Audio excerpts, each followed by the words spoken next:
So, good morning.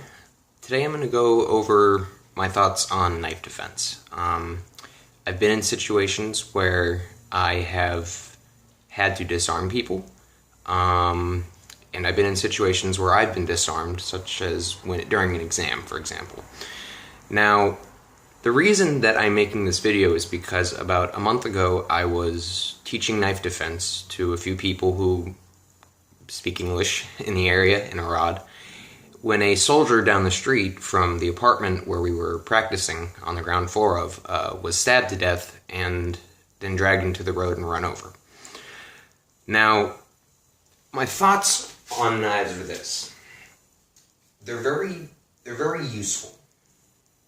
When I was working for Masa as a public speaker, I would speak to about 1,000 people a day about coming to Israel for their programs, and how do I put it? One day I was in Borschel, which is where I currently live, when a car rammed me off the road on my company vehicle, which was an actual very nice car. In fact, when I got the car, they were joking about how it was so nice. They were kind of worried with me being in the Negev, someone might try to take it. And sure enough, someone tried to. Now, this guy was an idiot, and I had a knife on me. I kind of managed to bluff my way out. He tried to get me out of the car. He was unsuccessful, because it's not like he can reach through the window and grab me and pull me out, because meanwhile, the entire time I'm talking to him, I've got a knife, that I keep with me, protected, sheathed. He doesn't see it, he doesn't know, but if he tries anything, it's done. Game over. Even if he got me out of the car, totally game over. Now, here's the thing. When it comes to knives, you can do a whole lot of tricks with them. Don't get me wrong, I'm very well versed in that. I have no Filipino knife training of my own, but I was taught very well how to use a knife, especially through Krav Maga. Now here's the thing.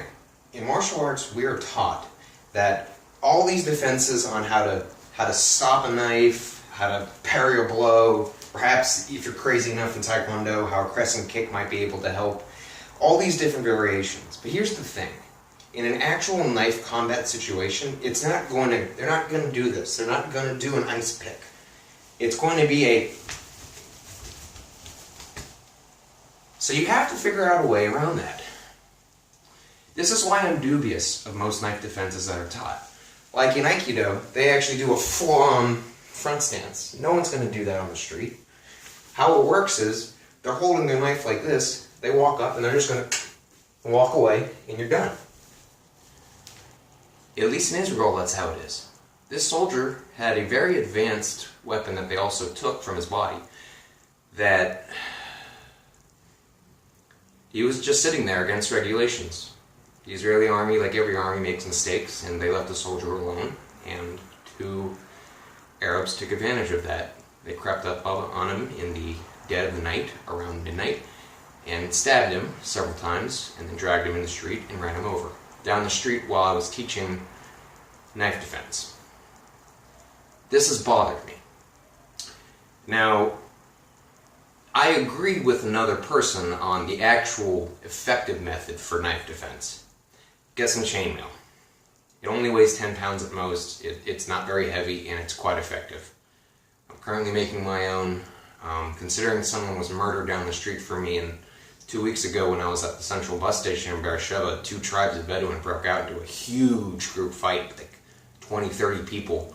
Police everywhere, huge guns everywhere, trying to break these people up as they're throwing each other through the glass. The bus has been basically half destroyed. So, it's a tense period right now in this country, and because of that, we're always at risk of being attacked. During the Third Intifada, I believe it was called, when we had a whole bunch of knife attacks all across Israel about a year ago, Arad was one of the only cities that had no incident, zero, and we have a very large Bedouin population that live around and in it. But now, things have gotten even more tense, and the violence has spread even further. And not even Arad, on the very border of Jordan, is a safe place anymore. And certainly not here. Last night I heard gunshots. But this is a video about knife defense, and I want you to keep in mind that when someone attacks you, they're more than likely not going to come at you like this. It's going to be a very fast attack to vital organs, and it might be all over the place. One of my favorite teachers always used to tell us that if someone holds a knife like this, with the blade out, just like a regular kind of grip, you have a 70% chance that you are going to get cut. If they're holding it like this, with the blade out, such as when someone does like an ice pick, there's a 50% chance you're going to get cut. And if they reverse it so that the blade is facing them, you have a 70% chance that you are going to get cut. Because no matter what kind of defense you do, they can just pull back and it'll cut you. And that's if they're even going to do something stupid like an ice pick. No one does that. Think about it. If you do it, your knife is going to get lodged in the body, and there's no guarantee that it's not going to get stuck in the bone or anything else like that. I've spent a lot of time talking to people getting stabbed, and I've been stabbed myself. I can tell you that, yeah, it doesn't really work like how we're taught in the classes. It's a lot more aggressive. It's very, very fast. I've done many a practice knife session with other people, and no matter how good I got at handling a knife, there's still that, I would say most of the time, most of those fights, yeah, I would get cut at least once, no matter how good I got at dodging, no matter how good I got at parrying or manipulating them or being faster than them. Sooner or later, I got cut.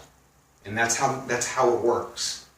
When you're in the Marines, they don't train you to hack and slash and ice pick. They teach you to just... How are you going to defend against that? Truly, think about that. Especially if it's here, then here, then here, then here, here, here, here, here, here, here. You're not going to just be able to... or grab it because of the acceleration. If you can grab someone moving that fast, you can probably stop a punch in midair with your hand, catch it. It's a rare skill, and I wouldn't put my faith in it. And I'm particularly fast. So that being said, always be careful when using a knife. This one cost me 5 shekels, and it's very sharp. So the accessibility of these, they're cheap, they can turn anybody into somebody lethal. But they can also be a tool for self-defense, as I talked about. What you have to keep in mind is that perhaps our methodology about going over knife defense may not be accurate. It may not be practical, which is what we want from our martial arts. Because there may come a day where you go out into the world, perhaps like I have, to explore it, and you're going to end up fighting someone like a cop, or a dog, or a hyena, or a Bedouin. Who knows? The world is a big and a small place, and not everywhere is peaceful. And when you're small like me, at only 5'4", you look like an easy target, even if, you know, I'm not. So, thank you guys for watching. I hope this video gives you guys some thoughts on how to improve your knife defense. I'll be making videos down the road on actual techniques with knife defense, but I think this needs to be spoken about first. That how we do knife defense needs to be treated with more viability, more practicality, and we need to take into account that maybe there are countermeasures we need to prepare for beforehand to avoid a knife attack, especially in a dangerous area. Like when I go to Rahat again, I'll be wearing chainmail. It's like a white dude going to Compton. It's only okay if the black dude says it's cool. Luckily, I'm very good with the Al-Qarnawi tribe now, so I have a fair amount of safety going into Rahat, but I'm still going with some protection. I'd be a fool to do otherwise. So, I just want to thank you guys, and I hope you have a great day. And stay safe. Happy holidays!